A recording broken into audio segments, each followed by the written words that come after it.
الحمد لله نحمده ونستعينه ونستغفره ونؤمن به ونتوكل عليه ونعوذ بالله من شرور أنفسنا ومن سيئات أعمالنا ونعوذ بالله من شرور أنفسنا ومن سيئات أعمالنا ونعوذ بالله من شرور أنفسنا ومن سيئات أعمالنا من يهده الله فلا مضل له ومن يضلله فلا هادي له ونشهد أن لا إله إلا الله وحده لا شريك له ونشهد أن سيدنا ومولانا محمدا عبده ورسوله صلى الله عليه وعلى آله وأصحابه وأزواجه وذرياته وسلم تسليما كثيرا كثيرا أما بعد فأعوذ بالله من الشيطان الرجيم بسم الله الرحمن الرحيم إنا أنزلناه في ليلة القدر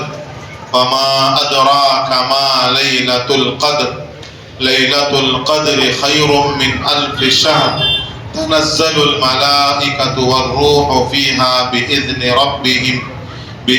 ربهم من كل أمر سلام هي حتى مطلع الفجر صدق الله العظيم وقال النبي صلى الله عليه وسلم من قام في ليلة القدر إيمانا واحتسابا غفر له ما تقدم من ذنبه أو كما قال عليه الصلاة والسلام.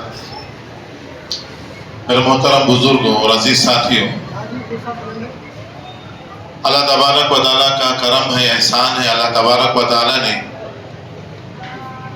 آج کی اس مبارک رات کے اندر ہم لوگوں کو عشاء کی نماز باجماعت ادا کرنے اور اللہ ہی کے فضل سے 20 رکعت تراویح میں قرآن مجید سننے اور پڑھنے کا اللہ نے ہمیں موقع عطا فرمایا.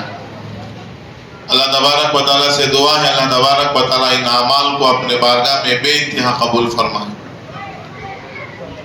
آج کی جو رات ہے یہ 27 کی رات ہے اور یہ وہ رات ہے جس کے اندر بھی شب قدر کے امکانات پائے جاتے ہیں. اللہ کے رسول صلی اللہ علیہ وسلم نے فرمایا ہے کہ شب قدر کو آخری عشرے کے طاق راتوں میں تلاش کرو، تو آج کی رات بھی طاق رات کے اندر داخل ہوتی ہے. 21 23 25 اور 27 اور 29ویں رات ہے. شب قدر ایک بہت بڑی رات ہے. یہ سلامتی والی، برکتوں والی، مغفرتوں والی رات ہے. اللہ کے رسول صلی اللہ علیہ وسلم اپنے حیات مبارکہ کے اندر اس رات کی بڑی قدر کرتے تھے اور اس رات کو حاصل کرنے کے لیے بڑی کوشش کرتے تھے. چنانچہ احادیث کے اندر ہے ابتدا میں رسول اللہ صلی اللہ علیہ وسلم نے اعتکاف فرمایا پہلے عشرے کا. پھر دوسرا عشرہ شروع ہوا تو اللہ کے رسول صلی اللہ علیہ وسلم نے اعلان فرمایا کہ پہلے جو عشرے کا اعتکاف میں نے کیا تھا وہ شب قدر کی تلاش میں. اب دوسرے عشرے کا بھی اعتکاف فرمایا. جب دوسرا عشرہ بھی ختم ہو گیا تو تیسرا عشرے کی ابتدا میں اللہ کے رسول نے پھر اعلان فرمایا کہ میں نے 2 عشروں کا جو اعتکاف رمضان کے اندر کیا تھا وہ شب قدر کی تلاش میں. اب اللہ تبارک و تعالیٰ کی طرف سے فرشتے نے مجھے یہ بتلایا ہے کہ وہ شب قدر آخری عشرے کے اندر پائی جاتی ہے، تو لہٰذا جو لوگ میرے ساتھ اعتکاف کے اندر ہیں وہ آخری عشرے کا بھی اعتکاف کریں.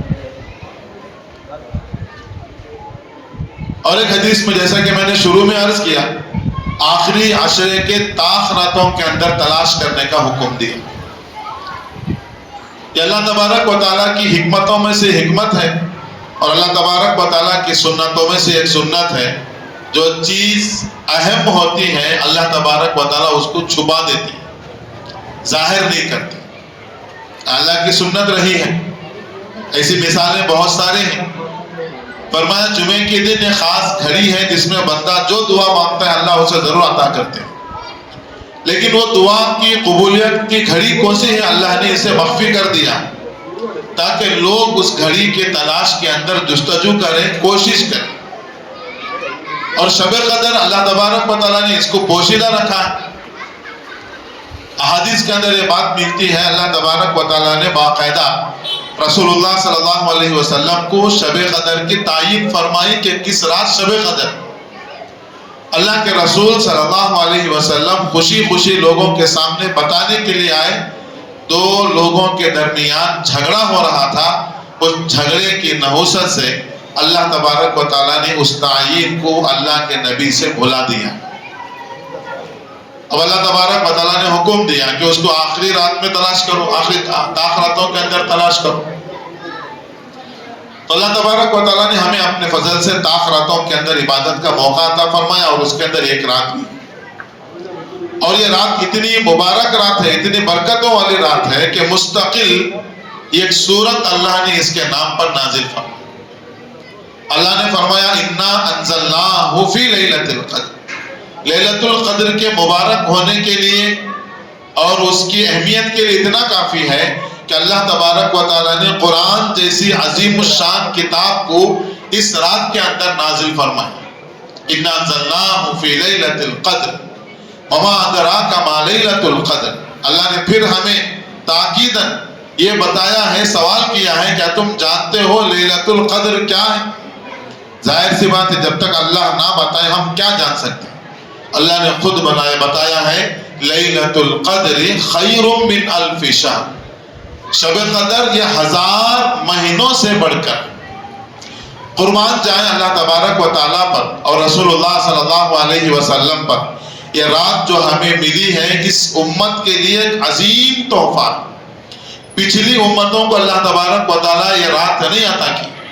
اللہ نے رسول اللہ صلی اللہ علیہ وسلم کی فکروں پر، اللہ کے رسول صلی اللہ علیہ وسلم کی اپنی امت کے بلندی اور رفع درجات کی غم پر اللہ نے یہ رات ہمیں عطا فرمایا. اس سورت کے پس منظر میں مفسرین نے لکھا ہے کہ سورت کی شان نزول کیا، کس وجہ سے یہ سورت نازل ہوئی ہے. اس کا واقعہ یہ ہے، ایک مرتبہ اللہ کے نبی صلی اللہ علیہ وسلم کے سامنے بنی اسرائیل کے عابدوں کا ذکر ہو. اب بنی اسرائیل کی جو پچھلی امتیں تھیں ان کی عمریں بڑی بڑی، تو ایک مجاہد کا ذکر ہوا کہ اس نے 1000 سال تک یا 100 سال تک مسلسل اللہ کے راستے میں جہاد کیا ہے. اپنے تلوار کو اپنے کندھے پر رکھ کر اعلاء کلمت اللہ کے لیے کوشش کی ہے. پلک جھپکنے کے برابر بھی نافرمانی نہیں کی. اور ایک عابد کا تذکرہ ہوا 1000 سال تک عبادت کے اندر ایسا مشغول رہا کہ پلک جھپکنے کے برابر بھی نافرمانی نہیں ہوئی، غفلت نہیں ہوئی. اللہ کے نبی صلی اللہ علیہ وسلم نے پچھلے لوگوں کی عمریں اور ان کی عبادتیں اور ان کے مجاہدے اور ان کے کارنامے دیکھے اور اپنی امت کی یہ حالت دیکھی کہ اب اللہ کے نبی کی جو امت کو عمریں عطا کی گئی ہیں، اللہ کے نبی نے خود فرمایا کہ میری امت کی جو عمریں ہیں 60-65 کے درمیان کی. اب یہ جو عمریں چھوٹی چھوٹی عمریں ہیں، اب ان کا مقابلہ اعمال کے اندر، عبادتوں کے اندر میری امت کیسے کر سکتی ہے؟ اب ان سے آگے میری امت کیسے بڑھ سکتی؟ اللہ کے نبی صلی اللہ علیہ وسلم کو یہ غم تھا. اللہ تبارک و تعالیٰ نے حضرت جبرائیل کو روانہ فرمایا اور پوچھا کہ جاؤ میرے محبوب کو، میرے حبیب کو میں زمین کے اوپر غم زدہ دیکھ رہا ہوں اور پوچھو تو کیا بات ہے. حالانکہ اللہ تبارک و تعالیٰ عالم الغیب ہے، دلوں کے بھیدوں کو جاننے والے ہیں. اللہ کے نبی کے دل کے اندر کیا بات چل رہی ہے اللہ تبارک و تعالیٰ واقف تھے. لیکن اللہ کے نبی کی شان بلند تھی کہ اللہ تبارک و تعالیٰ نے فرشتوں کے ذریعے ان کا حال پوچھا. تو اللہ کے نبی نے واقعہ ذکر فرمایا. اللہ تبارک و تعالیٰ نے کہا کہ پچھلی امتوں کی عمریں بڑی بڑی، ان کی عبادتیں بڑی بڑی، لیکن آپ کی جو امت کی عمریں چھوٹی ہیں، آپ کی امت ان کا مقابلہ واقعتاً کر نہیں سکتی. لیکن آپ مایوس مت ہو، غمزدہ نہ ہو. ہم آپ کی امت کو ایک ایسی رات عطا کریں گے جو 1000 مہینوں سے بہتر. اللہ نے آیت نازل فرمائی انا انزلناہ فی لیلۃ القدر وما ادراک ما لیلۃ القدر لیلۃ القدر خیر من الف شہر. یہ لیلۃ القدر 1000 مہینوں سے بڑھ کر. اگر کسی خوش نصیب کو اپنی زندگی کے اندر 20-30 لیلۃ القدر کی عبادت مل جائے، آپ ذرا سوچیں، ہم اندازہ لگا سکتے ہو کہ اس کو کتنا بڑا ثواب ملنے والا ہے۔ تو اس بنیاد پر اللہ تبارک و تعالیٰ نے ہمیں رات عطا فرمائی، لیلۃ القدر خیر من الف شہر۔ اللہ نے آگے فرمایا اس کے صفات میں، تنزل الملائکۃ والروح فیہا بإذن ربہم من کل امر سلام، فرشتے اور جبرائیل اس رات میں نازل ہوتے ہیں۔ حدیث پاک میں اللہ کے نبی نے فرمایا اللہ تبارک و تعالیٰ فرشتوں کو بھیجتے ہیں، حضرت جبرائیل ان کے سردار ہیں، اور حضرت جبرائیل تمام فرشتوں کو کہتے ہیں کہ زمین کے چپوں کے اندر پھیل جاؤ، جہاں کہیں بھی تمہیں کوئی بندہ اللہ کی عبادت کرتا ہوا نظر آئے، دعا مانگتا ہوا نظر آئے، تم اس کی دعا پر آمین کہیں۔ فرشتے آج کی رات میں اتر دیں اللہ کے حکم سے۔ سلام، یہ رات سلامتی والی ہے۔ کب تک؟ یا حتی مطلع الفجر، فجر کے وقت تک، طلوع فجر تک باقاعدہ سلامتی کی، مغفرتوں کی اور برکتوں کے اللہ تبارک و تعالیٰ کی طرف سے نزول ہوتا ہے۔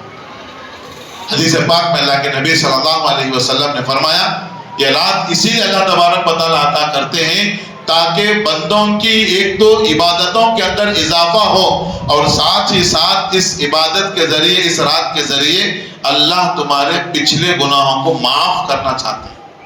فرمایا اللہ کے نبی نے، من قام لیلۃ القدر ایمانا و احتسابا، جو انسان لیلۃ القدر کے اندر ایمان کے ساتھ، یقین کے ساتھ، ثواب کی امید باندھ کر، ثواب کی امید باندھ کر، اللہ کے لیے ہر قسم کے دکھلاوے، ریاکاری سے اپنے آپ کو بچاتے ہوئے اللہ کے سامنے خالص کھڑا رہتا ہے، اللہ تبارک و تعالیٰ فرماتے ہیں غفر لہ ما تقدم من ذنبہ، اللہ اس کے پچھلے گناہوں کو معاف فرما دیتے ہیں۔ تو ایک تو عبادتوں کے اندر اضافہ، 1000 مہینوں سے زیادہ عبادت کرنے کا اللہ ثواب بھی دے رہے ہیں۔ اگر ہم سے پچھلے گناہ ہوئے ہیں تو اس رات میں قیام کی برکت سے، عبادت کی برکت سے، دعاؤں کی برکت سے، استغفار کی برکت سے، اللہ کے سامنے رونے دھونے کی برکت سے اللہ پچھلے گناہوں کو معاف فرما دیتے ہیں۔ اور اسی نے لکھا ہے غفر لہ ما تقدم من ذنبہ، رات میں قیام کرنے سے اللہ پچھلے گناہوں کو معاف کرے گا۔ اور پچھلے گناہ جو معاف ہوتے ہیں وہ بندے کے صغیرہ گناہ معاف ہوتے ہیں۔ صغیرہ وہ چھوٹے چھوٹے گناہ جو عام طور پر انسان اسے گناہ نہیں سمجھتا، اللہ تبارک و تعالیٰ صغیرہ گناہوں کو نیکیوں کے بدلے معاف کروا دیتے ہیں۔ فرمایا کہ اگر تم سے کوئی گناہ ہو جائے تو نیک کام کرو، اس لیے کہ ان الحسنات یذہبن السیئات، اس لیے کہ نیکیاں گناہوں کو ختم کر دیتی۔ تو گناہ جو ہے اللہ تبارک و تعالیٰ نیکیوں کے برکت سے، نیک اعمال کے برکت سے معاف کرتے ہیں۔ فرمایا ایک نماز دوسری نماز کے لیے کفارہ ہے۔ آپ نے فجر کی نماز باجماعت پڑھی، پھر آپ نے ظہر کی نماز باجماعت پڑھی، اب فجر سے لے کر ظہر کے درمیان جتنے ہم سے صغیرہ گناہ ہوئے ہیں، یہ ظہر کی نماز کے برکت سے اللہ سارے گناہ معاف کر دیتے ہیں۔ اور فرمایا عصر کی نماز آپ نے پھر باجماعت پڑھی ہے، ظہر سے عصر کے درمیان ہم سے گناہ ہوئے ہیں، اللہ وہ گناہ معاف کر دیتے ہیں۔ اسی طرح آپ اندازہ لگائیں ایک نماز سے دوسرے نماز کے لیے کفارہ، اور فرمایا ایک جمعہ دوسری جمعے کے لیے کفارہ ہے۔ آپ نے جمعے کی نماز پڑھی اور آئندہ ورم آپ نے جمعے کی نماز ادا کریں گے، ایک ہفتے کے گناہ اللہ تبارک و تعالیٰ جمعے کی نماز کی برکت سے معاف فرما دیتے ہیں۔ اور اسی پر بس نہیں، آگے حدیث میں اللہ کے نبی نے فرمایا ایک رمضان دوسرے رمضان کے لیے کفارہ ہے۔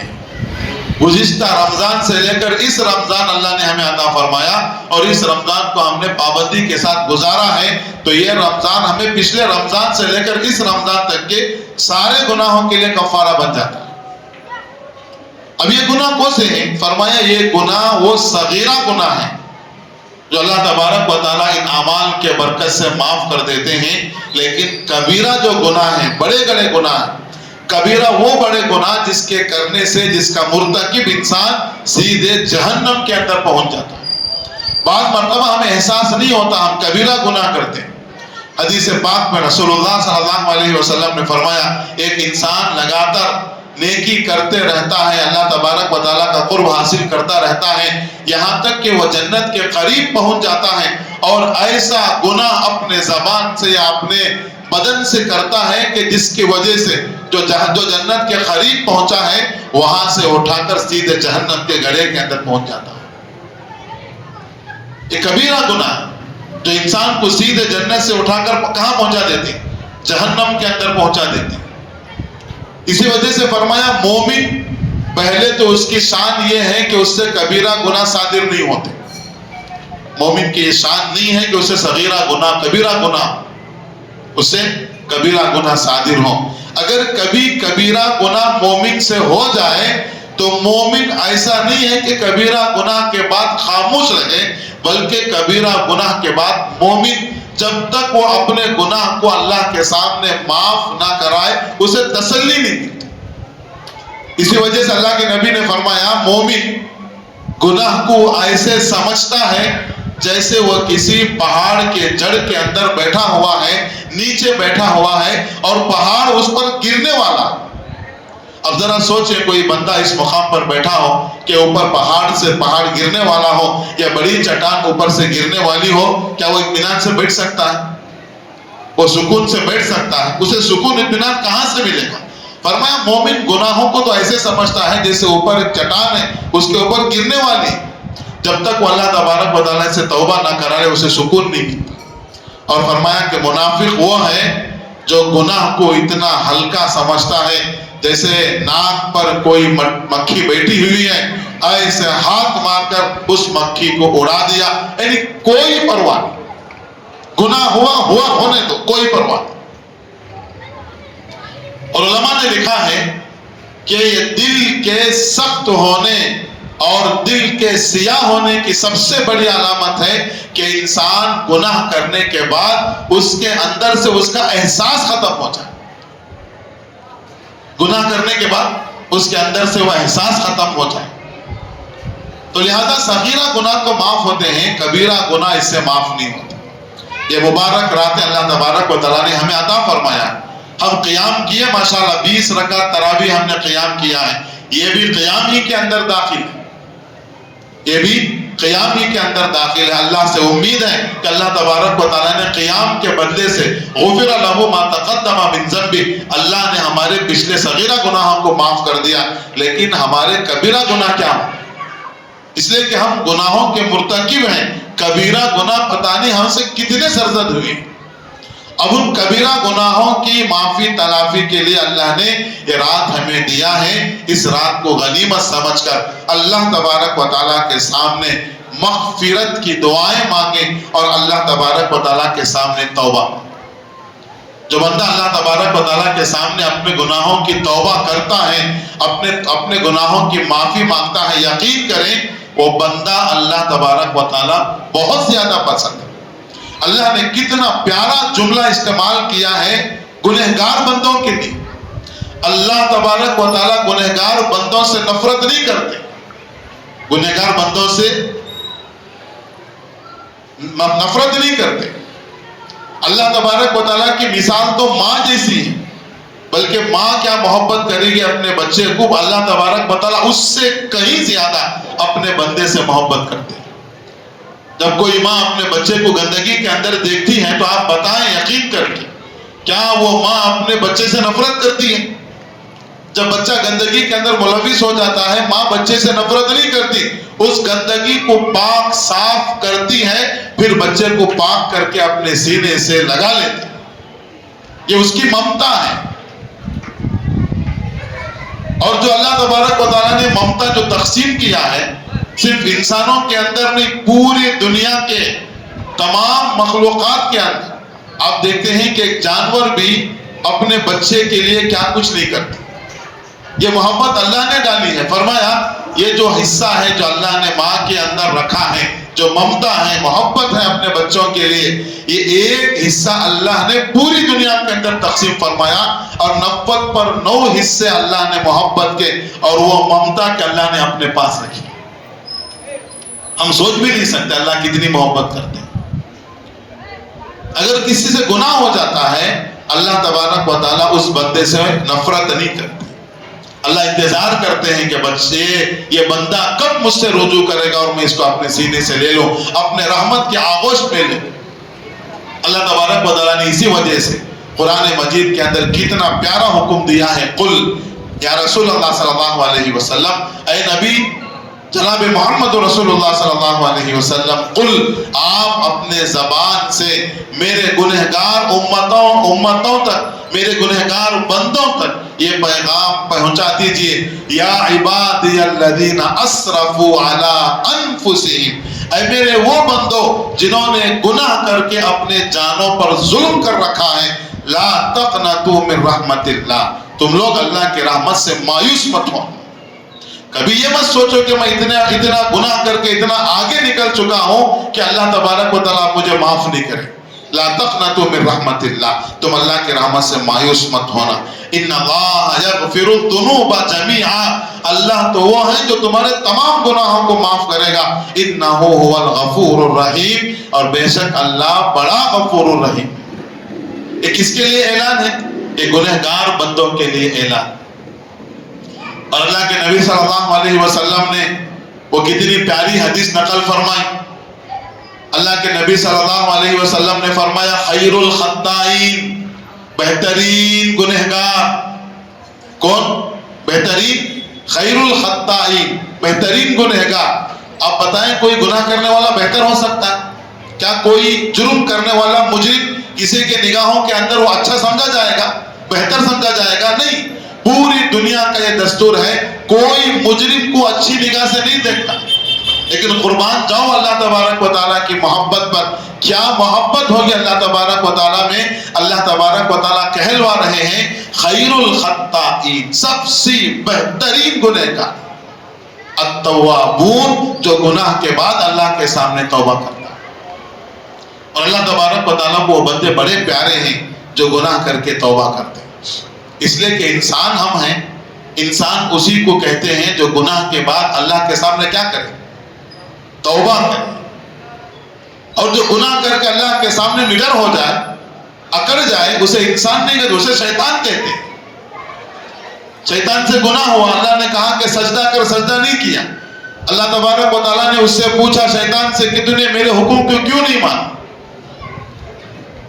کون سی چیز میرے حکم کو پورا کرنے سے مانے ہو گئی؟ تو شیطان اللہ کے حکم کے سامنے اکڑ گیا، یوں کہا انا خیر منہ، تو جس آدم کو سجدہ کرنے کا حکم دے رہا ہے اس آدم سے میں بہتر ہوں، اس لیے میں آدم کے سامنے سجدہ نہیں کرتا۔ تو گناہ کر کے اکڑ جانا، گناہ کر کے اللہ تبارک و تعالیٰ کے سامنے معافی نہ مانگنا، وہ انسان نہیں، وہ شیطان۔ اور بالکل گناہ بھی نہ کرے، وہ انسان نہیں ہے، وہ کون ہے؟ وہ تو فرشتہ ہے۔ لا یعصون اللہ ما امرهم ویفعلون ما یؤمرون، اللہ نے فرشتوں کے سلسلے میں فرمایا اللہ کی نافرمانی نہیں کرتے، جو حکم ہوا اسی کو پورا کرتے۔ نافرمانی ان کے طبیعت میں ہے ہی نہیں۔ ہم لوگ نہ فرشتے ہیں، ہم نہ شیطان۔ ہم چونکہ انسان ہیں، گناہ ہم سے ہوتا ہے، اسی لیے فرمایا شیطان، انسان وہ ہے جو گناہ کے بعد اللہ کے سامنے توبہ کرتا ہے۔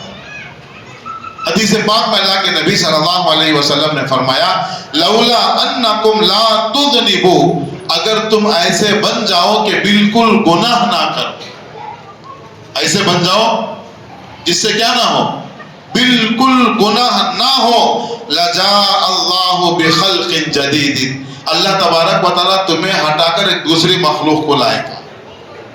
کسے لائے گا؟ اللہ تم کو ہٹا کر ایک دوسری مخلوق کو لائے گا۔ وہ کیا کرے گی؟ یذنبو، وہ گناہ بھی کرے گی، فیغفر لہم، اور اللہ کے سامنے توبہ بھی کرے گی۔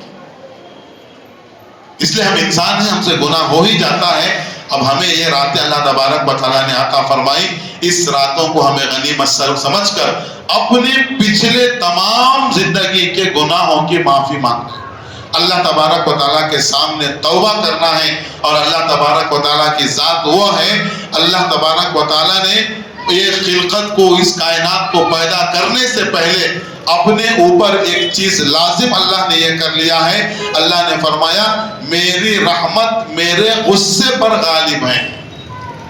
اللہ کیا کہہ رہے ہیں؟ اللہ کی رحمت، اللہ کی محبت کس پر غالب ہے؟ اللہ کے غصے پر غالب۔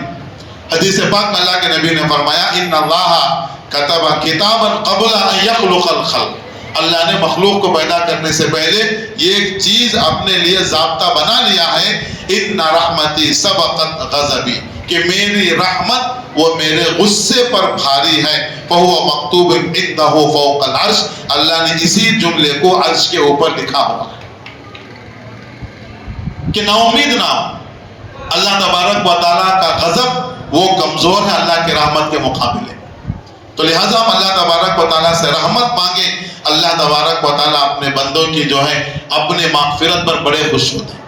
میں نے کل ہی آپ کے سامنے ذکر فرمایا تھا، جب بندہ کوئی اللہ تبارک و تعالیٰ سے گناہ کر کے دور ہو جاتا ہے، پھر وہ اللہ تبارک و تعالیٰ کی طرف رجوع کرتا ہے، اللہ اس سے کتنے خوش ہوتے ہیں؟ اللہ اس سے بہت زیادہ خوش ہوتے ہیں، ہم اس کا اندازہ بھی لگا نہیں سکتے۔ حدیث پاک میں آتا ہے اللہ کے نبی صلی اللہ علیہ وسلم نے ایک مرتبہ مدینے کے اندر دعاؤں میں پڑے رہے اللہ کے سامنے بہت دیر تک۔ حضرات صحابہ منتظر رہے، جب اللہ کے نبی نے سجدے سے سر اٹھایا، صحابہ نے پوچھا کیا دعائیں مانگی؟ اللہ کے نبی نے فرمایا ذرا غور سے سنو۔ اللہ کے نبی نے فرمایا میں نے میری امت کے لیے 3 دعائیں مانگی تھی، اس میں اللہ نے 2 دعائیں قبول فرمائی، لیکن ایک دعا اللہ نے قبول نہیں فرمائی۔ پہلی دعا یہ تھی عام قحط سالی کے ذریعے سے میری امت شکار نہ ہو، پوری جگہ ایک دم قحط سالی آ جائے اور میری امت اس کا شکار نہ ہو، اللہ نے اس دعا کو قبول فرمایا۔ اب پوری امت پر بیک وقت قحط سالی نہیں آ سکتی۔ اور دوسری دعا میں نے یہ مانگی عمومی عذاب اور عمومی میرے پورے امت پر دشمنوں کو ایسا مسلط نہ فرما کہ وہ پوری میری امت کو ختم کر دے۔ اللہ نے اس دعا کو بھی مانگی، پوری فرمائی۔ اور تیسری دعا یہ مانگی اللہ میری امت کے اندر آپس میں خانہ جنگی اور خون ریزی نہ ہو، جھگڑا نہ ہو، اللہ نے اس دعا کو رد فرما دیا، اللہ نے قبول نہیں فرمایا۔ اب دیکھیں گے خانہ جنگی آپس میں جھگڑا یہ ہوتا رہتا ہے، بہرحال اللہ کی حکمت ہے۔ اب اس میں اللہ تبارک و تعالیٰ نے 2 دعائیں قبول فرمائی۔ دوسری دعا اللہ کے نبی نے یوں فرمایا کہ میری امت پر کوئی عمومی عذاب اور عمومی دشمن کو ایسا مسلط نہ فرما کہ میری پوری امت ہلاک ہو جائے۔ اللہ نے دعا قبول فرمائی، تو لہذا اللہ تبارک و تعالیٰ پوری امت کو عمومی عذاب کے اندر مبتلا نہیں کرے گا، لیکن اس کے لیے 2 شرائط رکھے اللہ تبارک و تعالیٰ، 2 شرطیں ہیں۔ جب تک یہ 2 چیزیں امت کے اندر پائی جائیں گی اللہ تبارک و تعالیٰ عمومی عذاب اپنی امت کو نہیں دیں گے۔ 2 شرائط۔ پہلی شرط یہ ہے جب تک اللہ کے نبی صلی اللہ علیہ وسلم کی ذات موجود ہے، اللہ کے نبی باحیات ہیں، اللہ امت پر عذاب کو نہیں لائیں گے۔ تو لہذا اللہ کے نبی باحیات تھے تب تک امت محفوظ تھی۔ اب اللہ کے نبی صلی اللہ علیہ وسلم وصال فرما کر چلے گئے، ایک چیز جو عمومی عذاب سے امن دینے کی اللہ کے نبی کی ذات حیات مبارکہ وہ ہم سے ختم ہو گئی، لیکن دوسری ایسی چیز ہے جو پوری امت کو عذاب سے بچائے گی، اللہ تبارک و تعالیٰ نے قیامت تک اس کو باقی رکھا ہے، وہ ہے امت کا استغفار۔ اللہ تبارک و تعالیٰ کے سامنے توبہ کرنا، استغفار کرنا۔ جب تک یہ امت توبہ و استغفار کو لازم پکڑے گی، اللہ کے سامنے گڑ گڑاتی رہے گی، اللہ تبارک و تعالیٰ پوری امت پر عذاب کو مبتلا نہیں کرے گی۔ یہ قرآن میں اللہ تبارک و تعالیٰ نے ذکر فرمایا وَمَا كَانَ اللَّهُ لِيُعَذِّبَهُمْ وَأَنْتَ فِيهِمْ، ہم اس وقت تک ان کو عذاب نہیں دیں گے جب تک اے نبی آپ ان کے درمیان موجود ہیں۔ وَمَا كَانَ اللَّهُ مُعَذِّبَهُمْ وَهُمْ يَسْتَغْفِرُونَ، اور اللہ فرما رہے ہیں ہم اس وقت تک ان کو عذاب نہیں دیں گے جب تک وہ استغفار کر رہے ہیں۔ تو لہٰذا استغفار ایسی چیز ہے کہ اللہ تبارک و تعالی ہمیں عمومی عذاب سے بچا لیتے ہیں، اور اللہ تبارک و تعالیٰ تو منتظر ہے۔ 1-2-3 واقعات میں کہہ کر اپنی بات کو ختم کروں گا۔ ہم اندازہ لگائیں اللہ تبارک و تعالیٰ کتنا معاف کرنے کو تیار ہے۔ اللہ کے نبی صلی اللہ علیہ وسلم نے ایک واقعہ ذکر فرمایا بنی اسرائیل کے ایک آدمی کا۔ حضرت ابن عمر فرماتے ہیں میں نے اللہ کے نبی صلی اللہ علیہ وسلم سے یہ واقعہ 1 2 نہیں 7 8 مرتبہ اللہ کے نبی سے سنا ہے. کتنی مرتبہ؟ 7 8 مرتبہ. بنی اسرائیل کے اندر ایک آدمی تھا جس کا نام تھا کفل. وہ کفل اتنا نافرمان اور اتنا گنہگار تھا، اللہ نے اسے بڑا مال عطا فرمایا، بڑا مالدار تھا. اپنے مال کی بنیاد پر کوئی ایسا گناہ نہیں ہے جو کفل نے نہ کیا. ہر گناہ کے اندر ملوث تھا. لوگ اسے دیکھ کر نفرت کرتے تھے. چونکہ مال موجود تھا، ہر قسم کی عیاشی اس کے پاس تھی. اللہ کے نبی نے حدیث پاک کے اندر فرمایا ایک مرتبہ بنی اسرائیل کی ایک مجبور عورت، ایک لڑکی نہایت حسین خوبصورت، وہ کفل کے پاس آئی اور آ کر اپنا تقاضا رکھا کہ مجھے 60 دینار چاہیے، میں مجبور ہوں. تو کفل کو کہ گنہگار تھا، نافرمان تھا، اس نے اس لڑکی سے اس پر آمادہ کر لیا کہ میں تجھے اسی وقت پیسے دوں گا جب تک تو مجھے تیرے ساتھ منہ کالا کرنے کا موقع نہ دے. اگر تو مجھے موقع دے گی تو میں وہ پیسے ادا کروں گا. وہ بیچاری مجبور تھی، اس نے ہاں کر دی. جب وہ تیار ہو کر اس لڑکی کے پاس قریب گیا ہے تو اس لڑکی کے بدن کے اندر لرزہ طاری ہو گیا اور بے ساختہ وہ رونے لگی. تو کفل کو بڑا تعجب ہوا. کفل نے کہا اس عورت سے یہ کیا بات ہے؟ جب میں قریب آیا تو رو رہی ہے، حالانکہ میں نے تجھ سے کچھ زبردستی تو نہیں کی. تو اس لڑکی نے کہا تو نے زبردستی تو نہیں کی، لیکن میں ایسا کام آج کرنے جا رہی ہوں جو میں نے اپنی زندگی میں کبھی ایسا کام نہیں کیا. اس وجہ سے سوچ کر میرے بدن پر لرزہ طاری ہو گیا اور میرے آنکھوں سے آنسو آ گئے. آج میں مجبور ہوں اس لیے میں ایسا کام کر رہی ہوں، اس سے پہلے زندگی میں نے ایسا کام نہیں کیا. تو اس پر اللہ نے کفل کو ہدایت دی.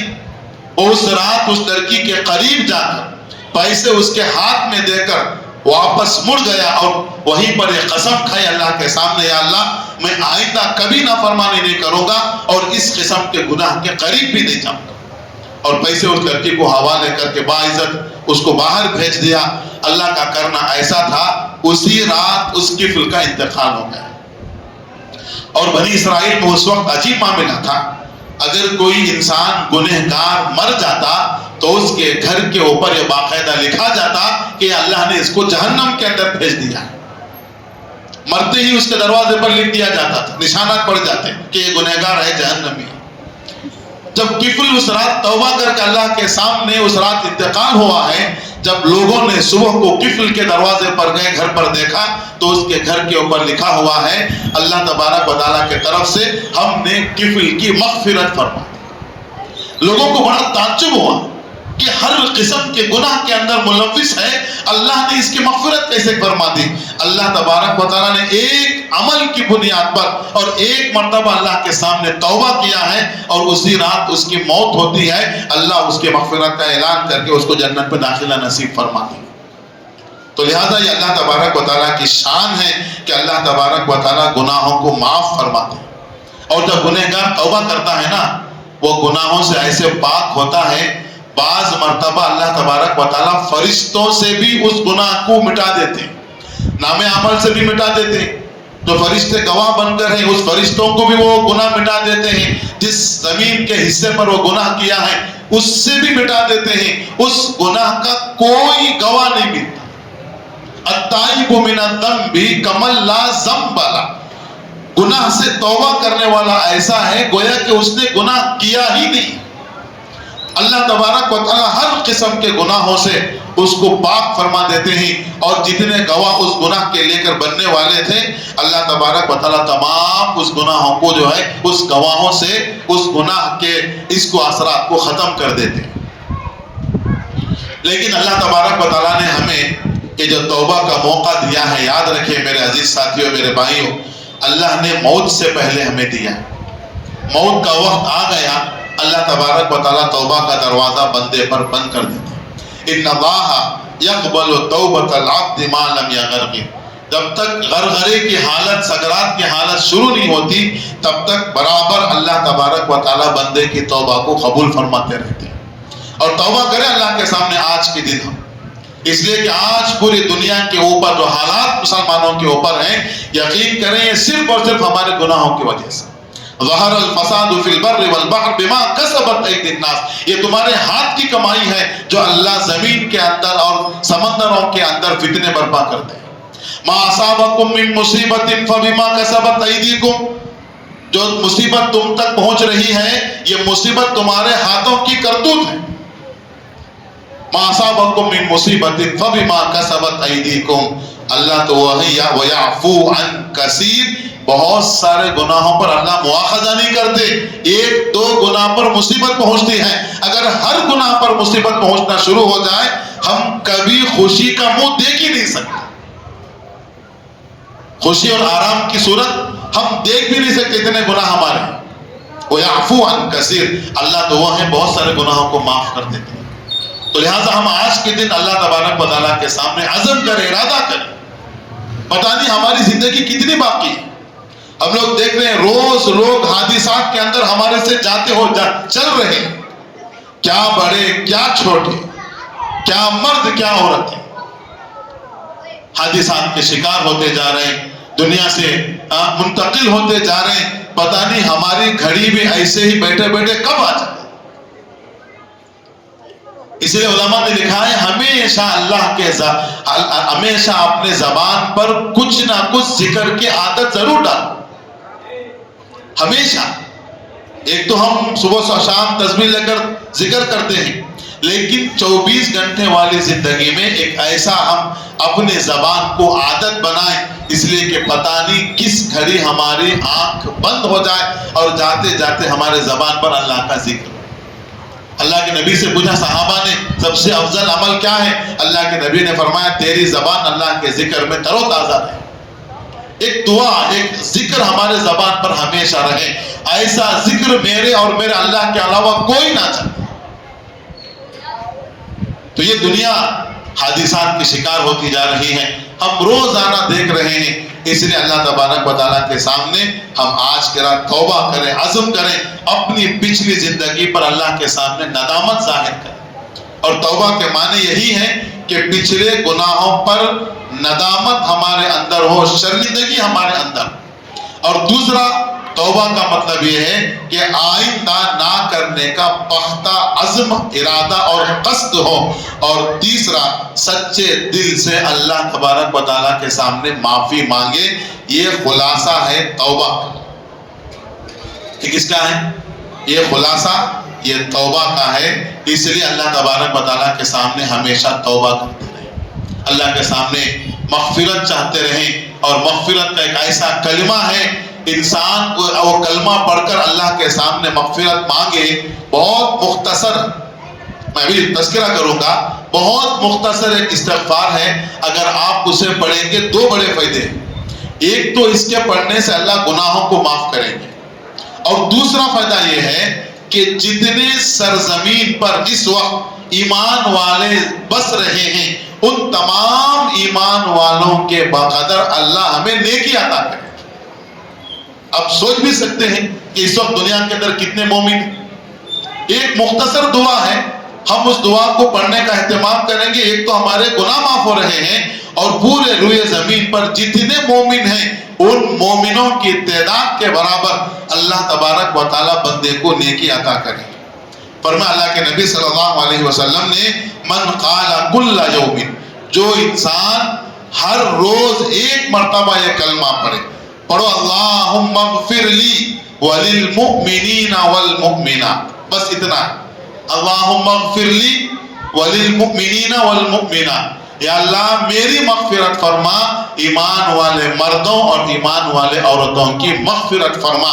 ہم نے تمام مردوں، ایمان والے مردوں اور عورتوں کے لیے مغفرت چاہی ہے، اللہ تبارک و تعالیٰ اس کے بدلے جتنے مرد ایمان والے ہیں اور عورتیں ہیں ان کے برابر اللہ ہمیں نیکی عطا کرے۔ اتنی چھوٹی دعا، اللہم اغفر لی وللمؤمنین والمؤمنات، ایک مرتبہ پڑھے گا اللہ اتنا بڑا ہمیں ثواب عطا کرے۔ اور ایک جملہ ہے، اللہ کے نبی صلی اللہ علیہ وسلم نے حدیث پاک کے اندر فرمایا، معجم الکبیر کی یہ روایت ہے کہ یہ 70,000 فرشتے اس کے لیے دعائیں رحمت کرتے ہیں جو اس دعا کا پڑھنے کا اہتمام کرتا ہے۔ عام طور پر سورۃ الحشر جو ابھی ہمارے حافظ صاحب نے نماز کے اندر پڑھا ہے، اور سورۃ الحشر کی آخری آیت ہے، هو اللہ الذی لا الہ الا هو عالم الغیب والشہادۃ هو الرحمن الرحیم، هو اللہ الذی لا الہ الا هو الملک القدوس السلام المؤمن المہیمن العزیز الجبار المتکبر سبحان اللہ عما یشرکون، هو اللہ الخالق البارئ المصور له الاسماء الحسنى یسبح له ما فی السماوات والارض وهو العزیز الحکیم۔ یہ 3 آیتیں سورۃ الحشر کی آخری آیتیں۔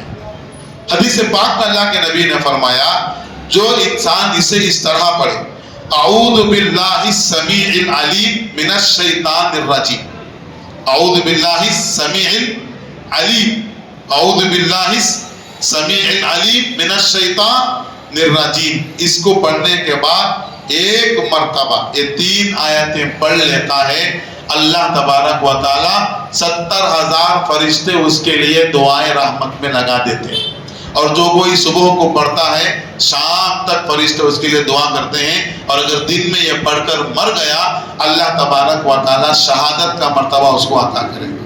اگر کوئی مغرب میں پڑھتا ہے اور صبح تک فرشتے دعائیں کرتے رہتے ہیں، اور اگر رات میں انتقال کر گیا اللہ تبارک و تعالی شہادت کا مقام و مرتبہ اس کو عطا کر دے۔ تو یہ چھوٹی چھوٹی چیزیں ہیں جس سے اللہ تبارک و تعالی بندوں کے لیے مغفرت کا سامان مہیا کرتے ہیں۔ تو یہ رات اللہ تبارک و تعالی نے ہمیں عطا فرمائی، آج کی رات جو 27 کی رات ہے، امکانات زیادہ اس کے اندر پائے جاتے ہیں۔ علماء نے فرمایا 27 کی رات میں شب قدر کے پائے جانے کے زیادہ امکانات ہوتے ہیں، یقینی طور پر تو نہیں کہہ سکتے، لیکن امکانات زیادہ 27 کی رات کے اندر پائی جاتی ہیں۔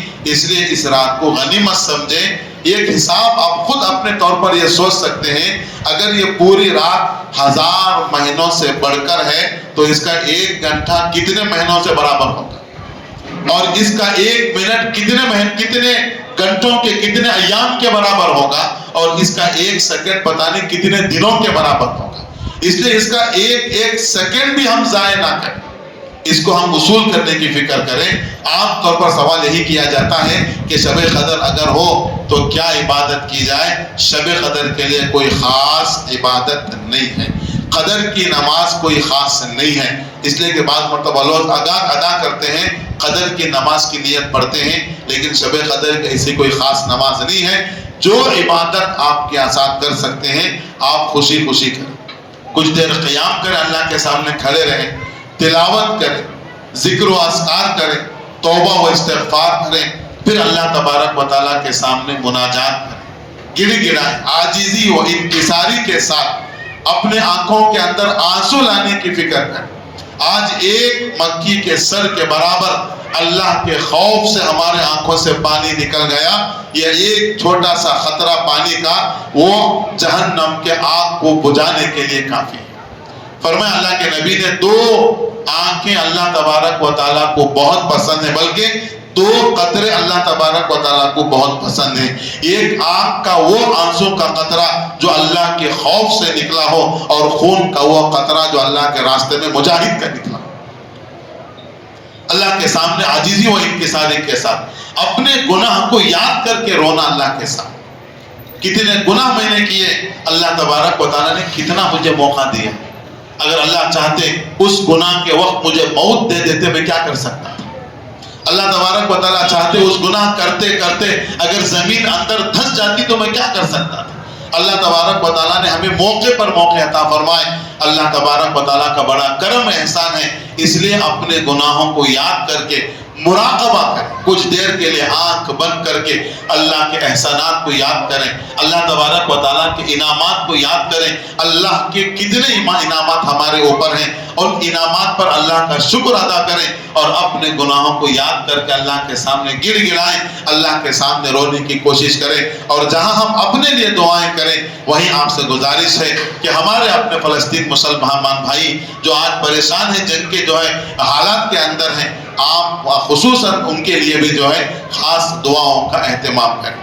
اللہ تبارک و تعالیٰ سے دعا ہے اللہ تبارک و تعالیٰ ہم تمام کو آج کی رات کے اندر اور اگلی جو داخلہ 29 کے آنے والی ہے اس کے اندر بھی اسی طرح کا اہتمام کر کے شب قدر کے مبارک اوقات کو ہمیں حاصل کرنے کی توفیق عطا فرمائے، اور ہم نے جو کچھ اس کے اندر عبادتیں کی ہیں اور اس مہینے کے اندر ہم نے کیا ہے، اللہ تبارک و تعالیٰ اپنے بارگاہ کے اندر اس تمام اعمال کو بے انتہا قبول فرمائے۔ ایک دوسرا